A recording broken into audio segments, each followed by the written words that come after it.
Hej, jeg hedder Sofie, og det her det er Mathilde, og vi kommer fra Frederiksborg Gymnasium i Hillerød i Nordsjælland, hvor vi går i 3. Og vi er her med vores naturgeografihold, hvor vi skal undersøge noget om vedvarende energi.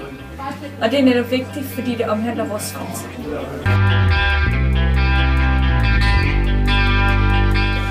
Jeg tror, at det bliver svært at flytte den her måde at leve på til større samfund, til større byer. Da der er flere mennesker at motivere, og der ikke er et sammenhold på samme måde. Hvor det derfor er nemmere at gøre på en ø, der ligesom er et isoleret samfund. Hvor alle folk kender hinanden, og hvor man ligesom kan motivere hinanden.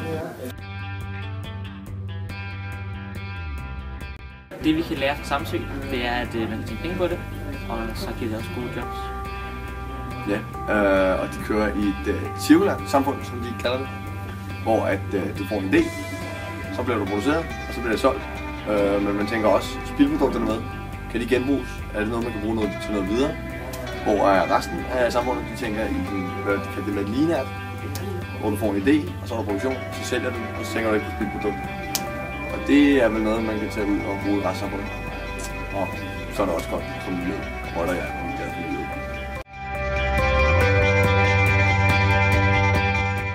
Hvad vil I sige, at Martin og Ida skal gøre for at hjælpe Danmark til at blive bæredygtig? Jeg synes, vi skal starte nogle initiativer i andre områder end Samsø. Konkurrence, som de gjorde med Samsø om at blive bæredygtige. De kan give tilskud til miljøet. I deres nye finanslov, der giver de 800 millioner til miljø. Det kan man med fordel gøre større. Har du nogle idéer til Ida og Martin næsten? Man kunne blive inspireret af folk fra Samsø på den måde, at man ligesom kunne gøre det til forretning for de individuelle selv, så man kan se det sådan på sin egen side af, og at man får noget ud af det selv. Og så kunne det være, at man skulle skabe lidt mere opmærksomhed på bæredygtighed i resten af Danmark. Sådan, måske starte i lidt mindre byer, i stedet for at det bliver et uoverskueligt projekt i en stor by eller noget. Og så